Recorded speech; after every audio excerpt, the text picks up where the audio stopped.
Welcome to Executive Leaders Radio, your spot in the corner office, the radio show where executives share their secrets to success.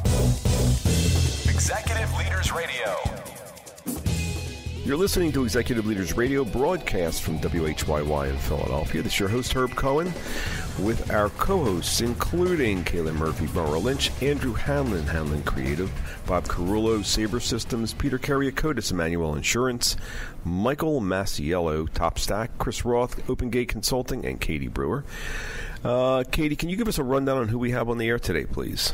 Today we have Vincent Bradley, co-founder and CEO of Heart and Paw, Harry Philbrick, founding director and CEO of Philadelphia Contemporary, Paul Berman, CEO of 365 Direct and BirthdayPak, and Gregory Nardi, Executive Director, Bucks County Bar Association. Let's get to know our first guest, Vincent Bradley, co-founder and CEO of Heart and Paw. Vincent, what is Heart and Paw? What are you guys doing? So we're a new startup pet care business based here in Philadelphia, where we provide veterinary care, daycare, grooming, and retail in a very integrated and experiential way. We've opened our first 3 locations here in the Philadelphia area and are opening many more to come.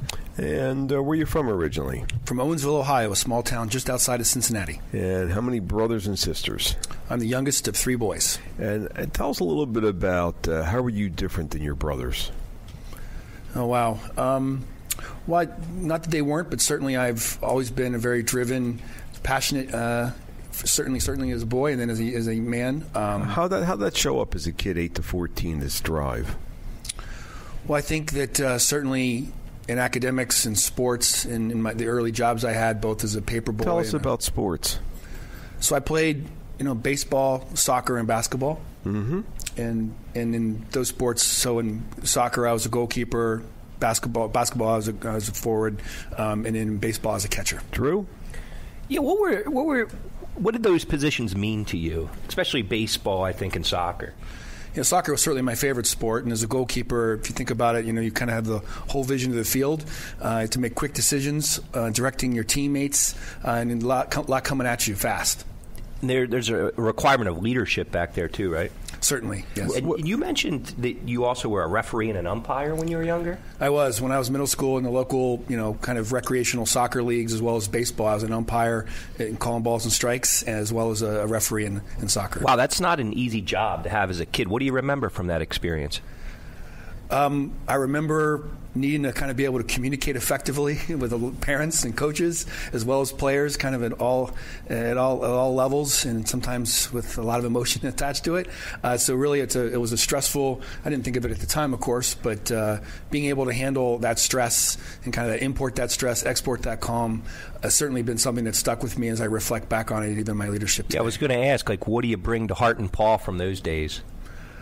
Well, I've always been, like I said, driven and passionate and highly energetic, and I think if my team were here, they would certainly agree with that statement. Katie, how young were you when you started making money?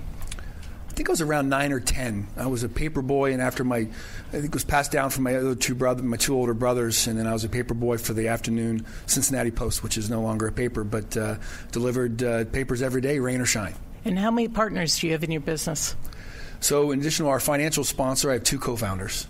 And what do you do different than your partners?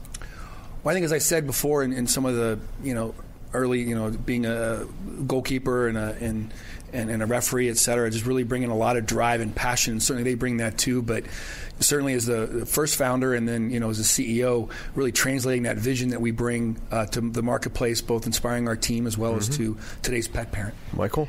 In the green room, we talked a little bit about your relationship with your grandmother. Can you tell us about that? Yeah, so my grandmother in the late 70s moved in with us after my granddad died and lived with us until she died. She was bedridden most of that time, and so after I think I was 9 years old when she moved in, and I can't recall a family vacation after that. And so I was one, along with my mom, of course, who was the primary caregiver. I certainly, along with my brothers, helped her out in all that was required. Yeah, but in the green room, you were talking about the fact that your brothers weren't really as involved as you were, and on the weekends, you were the one that took care of grandmom. What was that all? And my bet is if you didn't want to, you wouldn't have, but you wanted to. Why? Yeah, I think that, my parent, the sense of family, the importance of family and always being there. And at the end of the day, come on an emotional level. Why were you there with your grandmother? You were a young boy. You should have been out playing sports or going running after girls. What were you doing? I did that too. I just. You've got a heart, don't you? What's that? You've got a heart, don't you? Absolutely. So you've got the drive on one hand, the entrepreneurial drive, but you've got this emotional intelligence, this real caring thing going on, don't you? I do, and I think it's something that my parents taught me from an early age. Vincent, what did you and your grandma talk about when the two of you were alone? So a lot of it was family, learning about her family, my granddad's family, when they immigrated to the United States, when they started with nothing, her love story with my granddad. I can recall lots of stories around that, and just and she read a lot, and so we talked about books. And what did that do to your soul, Vincent? What did that do for you as you grew up? Well, certainly, family is always number one for me. And giving back and having an impact and making a difference has always been there in my DNA. Starting with my family, and certainly my grandmother helping take care of her. Certainly, I suppose is a proof point of that. And knowing the challenges of that family and how they got here. What's caring about grandmom? What's that have to do with your building the team? Well, when I've led a number of businesses, and one of the things I've always been incredibly unapologetic about is I wear my passion on my sleeve. Making a difference is first and foremost, and I believe that and being financially successful are not mutually exclusive.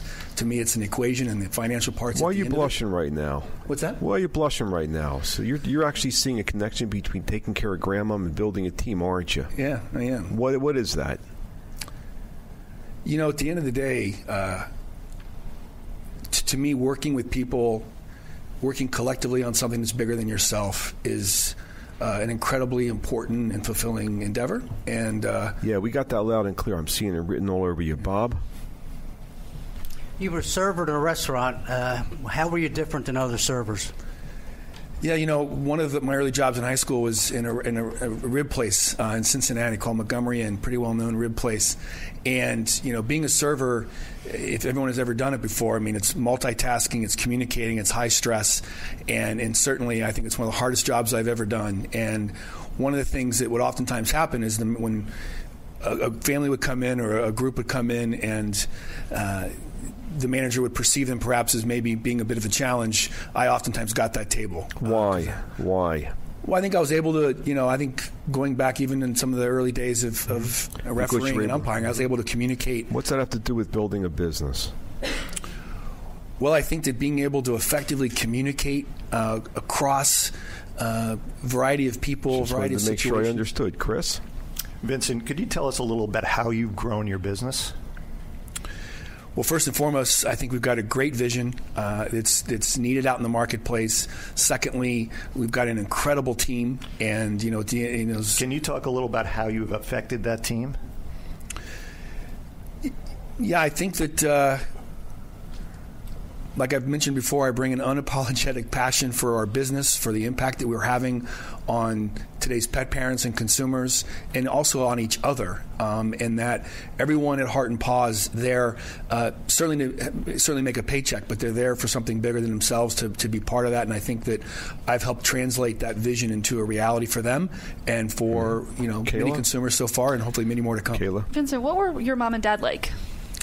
So both my parents were educators. My mom's a retired teacher. I think she taught for 35 years. And my father started as a teacher and then was a principal superintendent and then is a college professor. He just recently retired at 81, though I don't think he's really retired.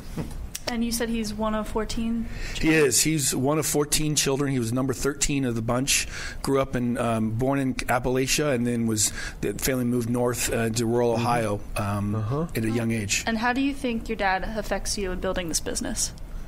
Oh, in many ways. My mom and dad, but my dad, he's certainly a hero of mine, and the importance of education. Why is he a hero of yours? So my dad was never, his purpose in life wasn't driven by money. It was driven by a pursuit of education, pursuit of excellence to improve himself and but his I thought family. you're building a business. It's got to be money, or what am I missing here? Well, don't get me wrong. I'm not saying it certainly is, but to me, that's at the end of the equation in how you build the business. What do you mean how you build the business? Well, I think for us, and my dad taught me at an early age around the importance of making a difference in the world and impact, and everything I've ever done has had that at the core, and I've done quite well. Is that the reason you're so passionate about this business, to make a difference? Absolutely. It's not about the money first and foremost. Well, certainly I want to do that too, but nonetheless, that's again, I look at it. So it certainly sounds to me like it's making a big difference in building the team that are the first and second priority. The third priority is the money. What's your website address? heartandpaw.com. Let me have that one more time. Heartandpaw.com. We've been speaking with Vincent Bradley, co-founder and CEO of Heart and Paw, here on Executive Leaders Radio. We'll be back in a moment right after this business spotlight. Want help building your business with help from this show's CEOs? Our CEOs can help you uncover more opportunities, grow your sales, connect you, help you raise money, all the big issues, because our CEOs have been there and done that. They've succeeded in creating millions of jobs and earning millions of dollars, and some are available to advise you. Now, email mentors@executiveleadersradio.com. That's mentors@executiveleadersradio.com. The same CEOs you've heard on the show for 10 years may be willing to help you build your business, uncover new opportunities, grow your sales, connect you, help you raise money, all the big issues, because our CEOs have been there and done that, succeeding in creating millions of jobs and earning millions of dollars. And some are available to advise you. Now, email mentors@executiveleadersradio.com. That's mentors@executiveleadersradio.com.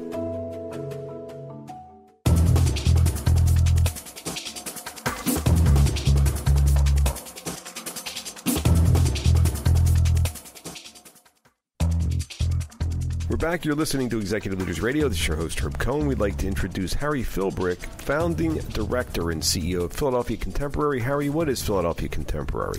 We're a nonprofit startup building a contemporary art museum here in Philadelphia. And where are you from originally? Grew up in Providence, Rhode Island. How many brothers and sisters? 3 older brothers. And 8 to 14, what was going on with you?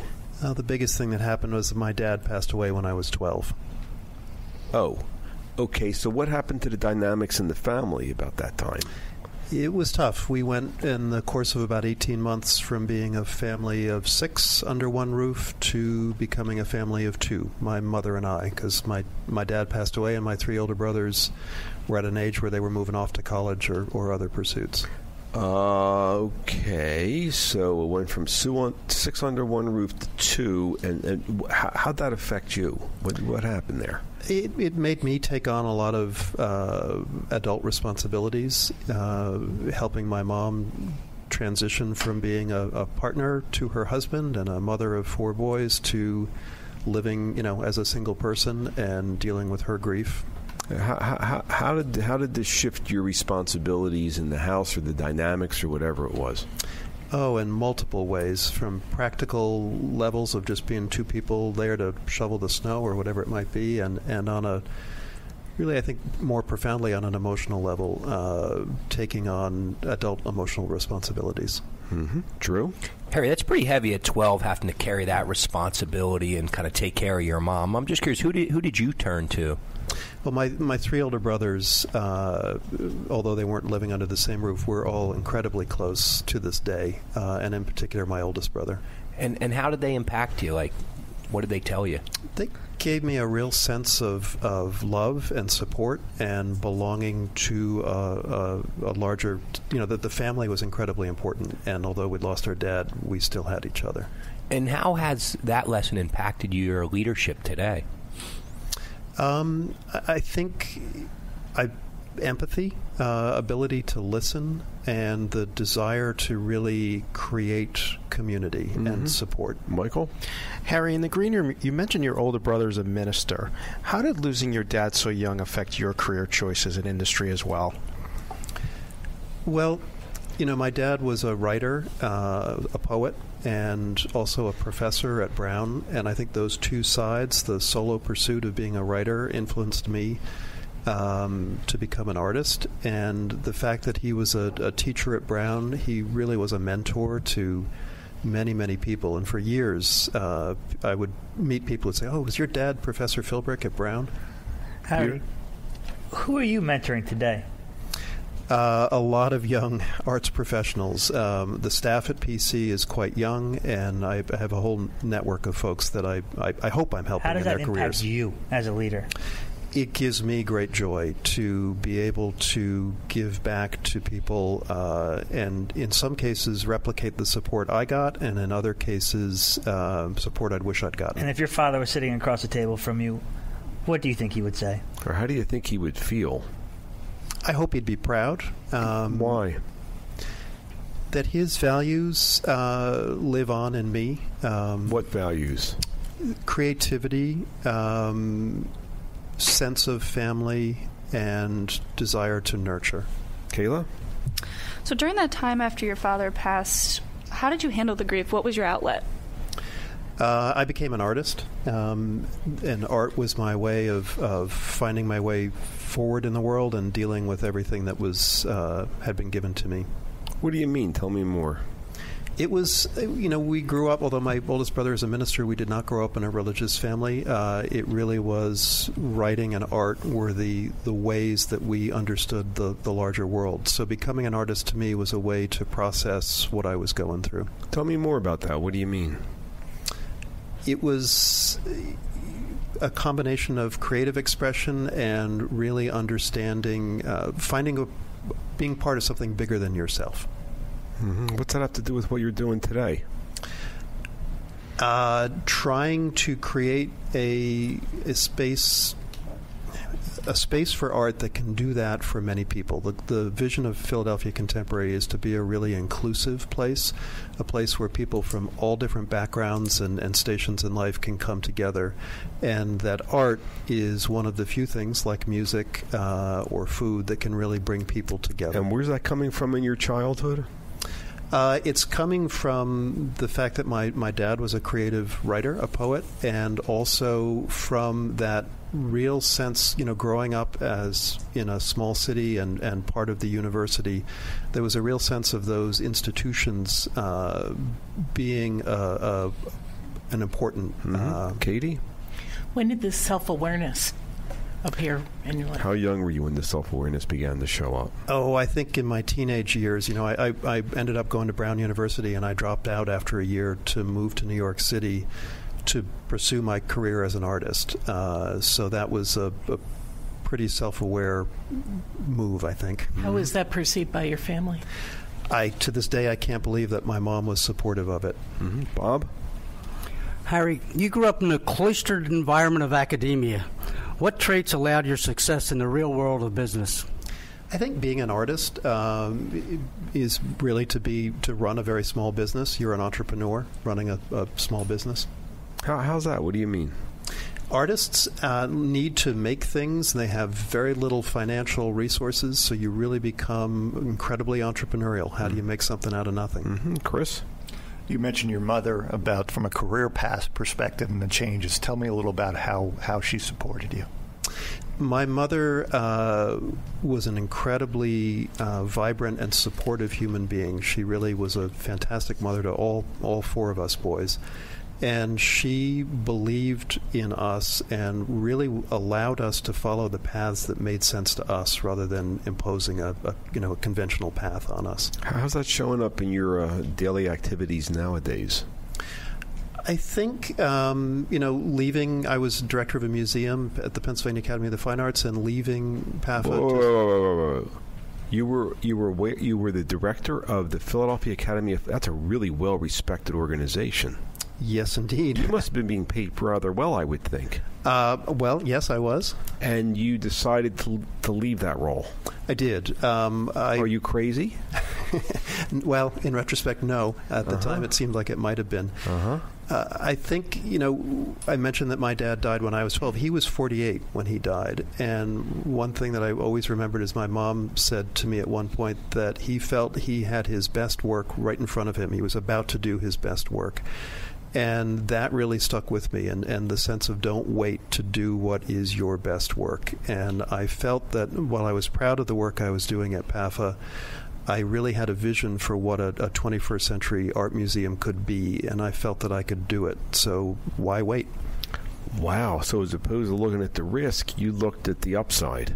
Yes, and looked at the opportunity and the sense that, when you're on your deathbed, are you going to look back and say, I did what I needed to do and could do? Did you talk to any of your friends about this decision, or did you just went ahead and did this on your own? I talked to my wife, obviously, who's, like my mother, a very supportive and intelligent woman. Mm-hmm. And also I had some real mentors in the art world who I talked with. What did your wife have to say about the fact you're putting the house at risk and you don't have an income anymore and all this other stuff? Well, she said you got to get yourself an income for the first year, and if you can do that, I believe in you to be able to build this into a business that will be ongoing. I guess the upside of being it says here on the piece of paper that you're the founding director and CEO of Philadelphia Contemporary, is you get to go in at 9 or 10 or 11 o'clock. You have drinks and long lunches. You leave at 3 o'clock. No weekends. You got the life of Riley, right? You got the no weekends part right. It's a 7-day-a-week job. And what time do you start with your emails in the morning? Well, one of my major funders starts his email chain at 5 in the morning. So what time do you stop at night? What time do you stop at night? 7 o'clock. I'm always done. And you work Saturdays and Sundays, don't you? Yeah, I mean, does it feel like work? No. What do you mean? I love what I do. What do you I'm having the time of my life doing this. What are you talking about? What do you mean? The ability or opportunity to create a new museum and really try to get the model right is something that I feel like a kid in a candy shop. What's the website address of this organization? PhiladelphiaContemporary.org. Let me have that one more time. PhiladelphiaContemporary.org. We've been speaking with Harry Philbrick, founding director and CEO of Philadelphia Contemporary, here on Executive Leaders Radio. Don't forget to visit our website, executiveleadersradio.com, to learn more about our executive leaders. We'll be back in a moment, right after this break.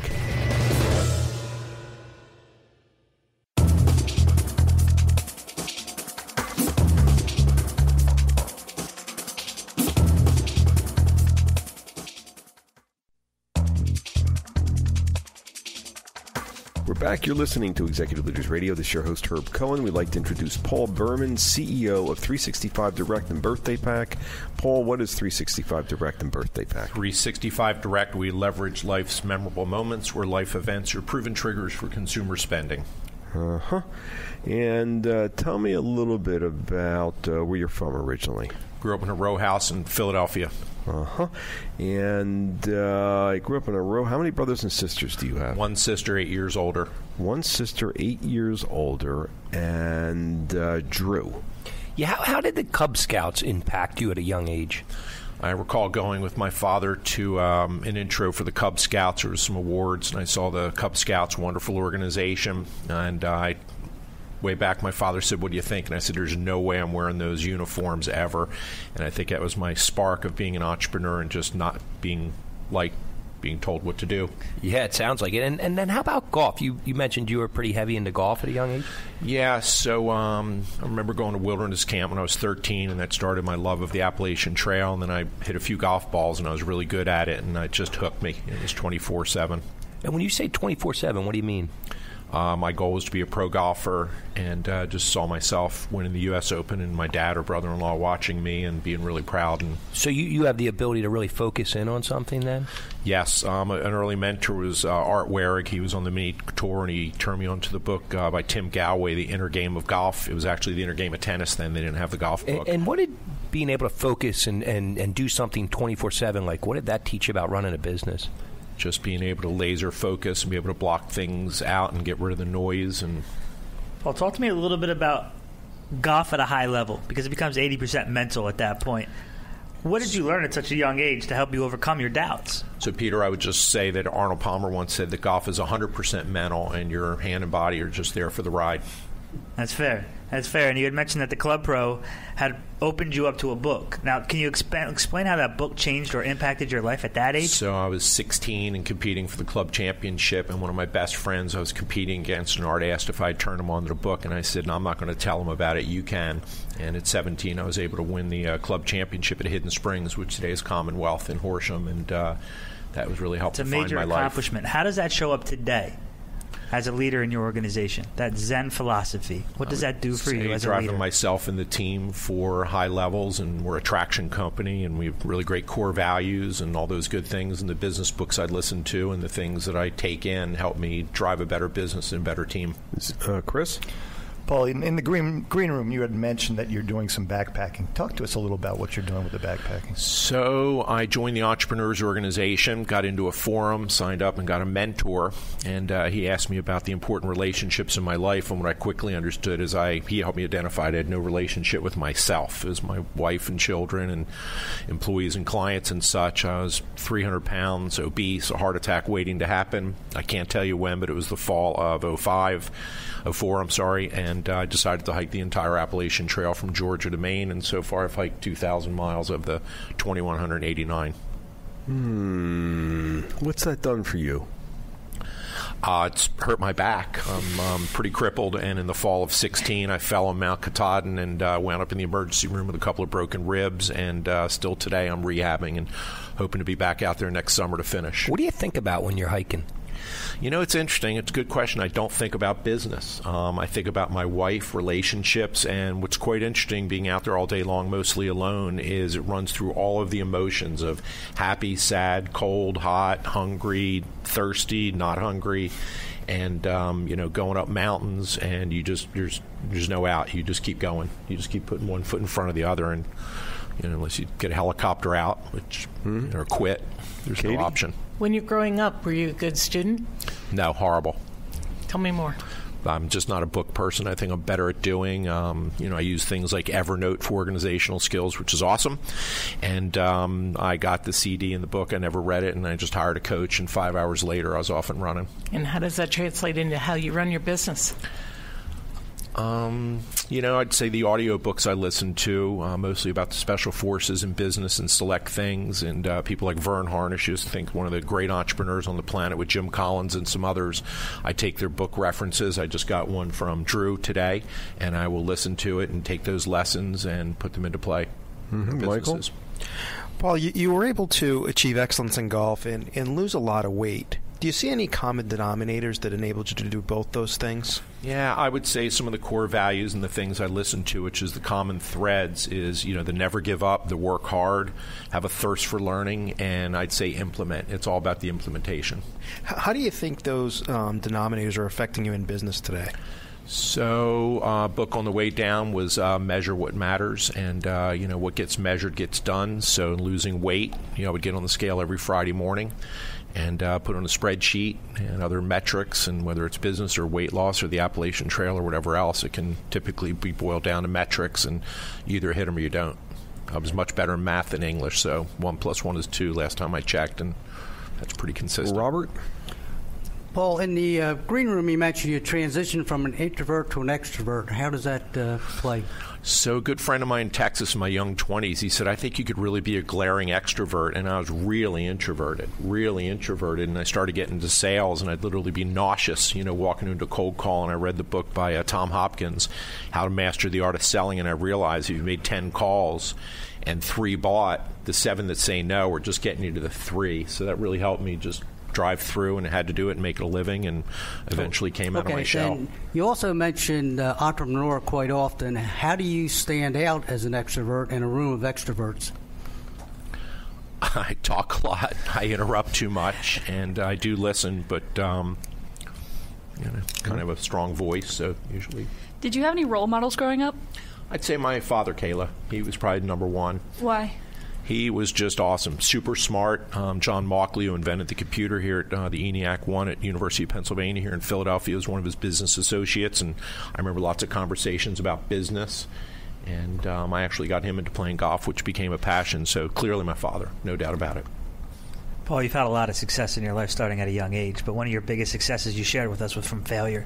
Can you explain to the audience a little bit more about the failure you experienced? Yeah, so car accident in 17, crushed my spine. I had to give up on my future of golf. Still today I've pain 24/7. It's tolerable, but that was a big failure. That was tough. In 1989, after I'd met my wife, I was in a real estate venture in Texas. Filed bankruptcy as a financial planner, and was left with $400 and took that and built a $10 million company. Yeah, and what does that mean to you up. today? How do you bring that to your organization, and what would you teach others based on what you've been through? You know, I think about Tony Robbins. I'm more concerned about failure than gain, and the fear of failure is a drive. And my father, I remember his stories about being in the Depression, growing up in South Philadelphia, and being broke and hungry and rolling How old were you quarters. when he was telling you about that, and what did it mean to you at that age? I would say those defining years in the teens, and then in my 20s, we'd go out and he'd talk about the family and the history and things like this, and I could see it in him. He was really super conservative, and you could see what in your father? What are you talking about? Just that fright of not having food, and just being up against it. Afraid of not having food? Growing up in the Depression, he told me some stories he told me about his mother and aunt would take the milk bottles and they would skim the cream off the top, and he never got the cream. Wow. So there really was a fear of not having food. Uh-huh. How's that affecting you nowadays? I drive hard. I'm usually up at 5 in the morning every day, and typically 70 hours a week. I wouldn't know what a 40-hour work week looks like. You're up at 5 every day, and you do a 70-hour. Do you have to do a 70-hour work week? Are you financially? I would say yes, because I would never want to fail from lack of effort, and I think hard work is something that I don't hear a lot in the audiobooks and in entrepreneur stuff today. And hard work can make up for a lot of things. And if I am ever going to fail, it's never going to be from lack of effort. And my employees see that, and our team sees it, and I think it inspires them to drive really, really hard. You think you're ever going to retire? No way. Why? I thought the American dream was, you hit a certain age, you go to Florida, especially if you're Jewish. What are you talking about? So I get bored on 3-day weekends. I love the business of business, and I get itchy on 3-day weekends. I don't watch a lot of TV, and I just love business, and I would like to think I'm getting smarter and better, so why would I stop? So the art of business gives you a sense of fulfillment, mastery, meaningfulness, fulfillment, all that other kinds of good stuff. It really fills you. It's not necessarily for the money. No, mentoring young people, learning about different businesses. Any business that comes along, I'm fascinated, whether this is bottled water or how these pens are made or the radio business. What's the website address of your organization? BirthdayPak.com, spelled P-A-K. Let me have that one more time. BirthdayPak.com. Well, you've been speaking with Paul Berman, CEO of 365 Direct and Birthday Pak here on Executive Leaders Radio. Don't forget to visit our website, executiveleadersradio.com, to learn more about our executive leaders. We'll be back in a moment right after this break. Want help building your business with help from this show's CEOs? Our CEOs can help you uncover more opportunities, grow your sales, connect you, help you raise money, all the big issues, because our CEOs have been there and done that. They've succeeded in creating millions of jobs and earning millions of dollars, and some are available to advise you. Now, email mentors@executiveleadersradio.com. That's mentors@executiveleadersradio.com. The same CEOs you've heard on the show for 10 years may be willing to help you build your business, uncover new opportunities, grow your sales, connect you, help you raise money, all the big issues, because our CEOs have been there and done that, succeeding in creating millions of jobs and earning millions of dollars. And some are available to advise you. Now, email mentors@executiveleadersradio.com. That's mentors@executiveleadersradio.com.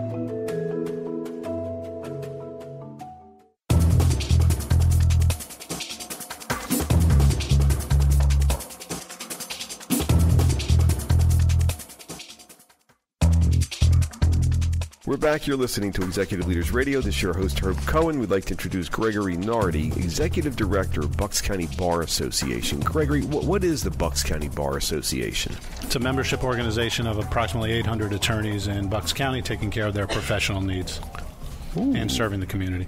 Wow. How does it serve the community? Through the membership, through the volunteers, they conduct pro bono activities, free legal services for members of the community, and they do a lot of other legal activities and community service. Oh, Okay, where are you from originally? Originally Babylon on Long Island, New York. How many brothers and sisters? I'm the oldest of 3. The oldest of 3. Drew. How did religion play a role to you as a youth? Yeah, so saw it all throughout my childhood. My parents were very involved in our church growing up. And what did that mean to you? It just set the example for me as far as seeing my parents giving to others, involved in the church, teaching religious education. And does that foundation still impact you today and what you do? Absolutely. I remember what they did and what they did for the community. I remember the activities they started for the church, for the members, and what they did for me as a child and my brother and sister. Is that the reason you're so proud of the pro bono stuff that the Bucks County Bar Association is doing? Absolutely. That's what drew me to the organization, was seeing the side of the mission that gives back to the community. Okie dokie. Katie? It's my understanding in the green room that you joined the military. Can you tell me a little bit about that? I did. Coming out of high school, I got attracted to the United States Military Academy at West Point, and I applied and went there and fell in love with everything that was to do about serving as an officer in the Army, and then turned it into a 22-year career. And what has that taught you in your current role? What was it you fell in love with? What are you talking about? I think just the idea of selfless service, of leading others, of being part of something bigger than yourself, drew me into the military service. What's that have to do with what you're doing now? I think because of the side of the mission of the Bar Association, bringing pro bono activities into the community. We have a charitable foundation that's growing those activities, and to be part of that is pretty special. Who contributes to the charitable foundation? I understand that the members donate time. Who contributes to this charitable foundation? So as they conduct activities, of course, they do fundraisers like any 501c3. And so the attorneys that are members of the Bar Association also contribute, aside from their time to the community, they contribute money. Yes, so they contribute money, time, and, of course, there's community partners. I just wanted to make sure I understood. Absolutely. Michael? Greg, in the green room, you mentioned a change that happened when you were about 10 years old. Can you talk to us about that? Yeah, when I was 10 years old, I remember a Vietnamese couple moving into our basement and living there for a little while. And when I grew up and understood what went on better, I found out that my parents took in a refugee couple from Vietnam. Greg, whose idea was that to take the couple in? I found out afterwards it was my father's idea. Yeah. Why do you think your father wanted to do that? In hindsight, I'm pretty sure he is the son of an immigrant. My grandmother, his mother, met my grandfather, who was an American soldier in England during World War II, and she followed him over to the United States. Mm-hmm. Paul, did you have a question? Is your family still in touch with those people? She is. My mother is still in touch with them. They live in Texas. How many years ago was this that you asked this refugee family to move in with you? It had to have been around 1980, 1982, somewhere around there. So you're talking 30, 40 years ago. Yep. And your mom's still in touch with these folks? Yes. What's that tell us about your family? My mother is a nurse. She's all about relationships with people. She maintains tight relationships to this day, serving others, all that wound together. And how's that family stuff affecting you personally nowadays? I think as I retired out of the military, it reminded me to focus on my family more. I think I didn't focus on that as much, so both in my professional life and personal life, just focusing on people and relationships and my kids. Peter? Greg, who would you say you're more like, your mother or your father? Definitely my father. Can you share an event with us from when you were between the ages of 8 and 14, potentially, that makes you think that? Yes. He was always one that might lose his patience easily with small stuff, and then when I caused some pretty significant damage to our house, I thought that was gonna be the end of my life. And then he was very calm. So it seemed like he was more calm the more serious the issue was. And how does that show up today as a leader for you in your organization? I think I've built on that, and the idea of realizing that things aren't always that serious, and life will be better in the morning, no matter how bad something looks today. Mm-hmm. Chris? Greg, how did you hope to influence your children? By setting a good example, by showing them an example of hard work, whether it be in school, outside of school, being kind to others. And give me a good example of that, if you could, please. So just being part of my two boys, they've been in Cub Scouts and Boy Scouts, and I've participated with them and tried to be an example as a volunteer leader in that. How have you participated with your kids that way? What are you talking about? So when my kids were old enough to join Cub Scouts and Boy Scouts, I've been a volunteer leader ever since my oldest was in kindergarten, and I continue that to this day with my younger son, and then try to participate. Why do you do that? Why don't you go spend your time with something else? Yeah, I could. It's just always been something I saw. My father was a volunteer at church. He was a Boy Scout leader, so it's just something I've enjoyed. Enjoy the other parents and enjoy. What's that taught you about running this bar association? You're being a volunteer with your kids at Cub Scouts. Yeah, it reminds me that we run on volunteers, and their time is very precious. Everybody's time is valuable. Time is money, and so never taking that for granted, and really valuing their time. Robert. Greg, you grew up on Long Island, surrounded by World War II vets and almost as important, a lot of Rosie the Riveters. Any impacts? Absolutely. So patriotism is important, like in any small town America. Both my grandfathers were World War II veterans, so honoring our veterans was always important, even before I had a desire to join the military. How'd you get that message? I saw it both on how while my parents were not part of the military, they had parents who were, and so the idea of respecting our veterans and the service to the country was always around. How's that coming through with the Bar Association stuff? Just honoring people who serve the community. I'm also part of the Veteran Mentor Program that's part of the Veterans Court, Veterans Alternate Disposition Program in the Criminal Court in Bucks County. Kayla? Greg, you mentioned you played a few sports growing up. Which was your favorite, and what was your role on the team? Yeah, my favorite sport was definitely lacrosse. In high school, I became captain of the team. And what characteristics do you need to have that type of role? I think because I set an example of hard work. I was a decent student, so the combination of being a decent student and hard work on the field was something that the coaches were looking for. And what do you think that has to do with what you're doing today? Again, setting the example, being part of something bigger than yourself, sacrificing some of your own personal good for the benefit of others. How long have you been, it says here you're the executive director of the Bucks County Bar Association. How long have you been the executive director? For just about 18 months now. Why'd you want that job? So I was looking for a role where I could benefit the community, and looking for a role where I could help lead others. And a mentor of mine showed me the opportunity when it was available, and it fit. What were you doing immediately prior to that? Immediately prior to that, I had just retired out of the Army, and I was working at the Defense Intelligence Agency. What are you really enjoying about your role as the executive director of the Bucks County Bar Association?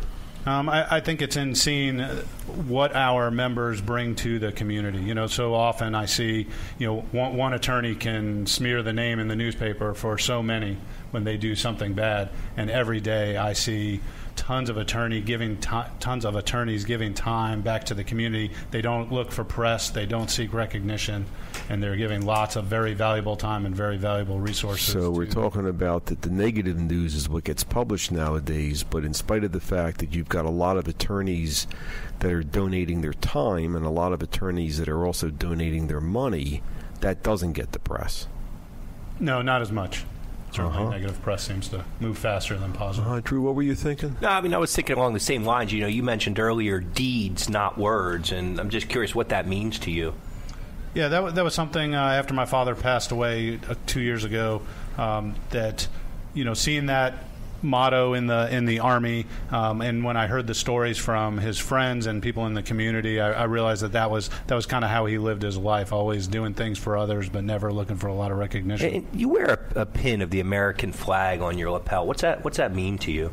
Yeah, just an outward sign of patriotism. Just an outward sign. What's the website address of your organization? buckspar.org. Let me have that one more time. buckspar.org. Do you have to wear that pin? No. But you want to? Absolutely. Personally, why? Conversation starter. It just shows things that are important to me. Yeah, it shows it's important to you. We've been speaking with Gregory Nardi, who's the executive director of the Bucks County Bar Association here on Executive Leaders Radio. Katie, can you give us a rundown on who else we've had on the air, please? We had Vincent Bradley, co-founder and CEO of Heart and Paw. Philbrick, founding director and CEO of the Philadelphia Contemporary. Paul Berman, CEO of 365 Direct and BirthdayPak, and Gregory Nardi, Executive Director, Bucks County Bar Association. I'd like to thank my co-hosts, including Kayla Murphy, Merrill Lynch, Andrew Hanlon Creative, Bob Carullo, Sabre Systems, Peter Carriacotis, Emmanuel Insurance, Mike Massiello, TopStack, Chris Roth, OpenGate Consulting, and Katie Brewer for giving me hand structure in the questions. They'll be providing our listening audience an educational and entertaining show. I'd like to thank our listening audience for listening. Otherwise, we wouldn't have a radio show. Don't forget to visit our website, executiveleadersradio.com. Thank you for joining us, and have a nice day. Bye-bye.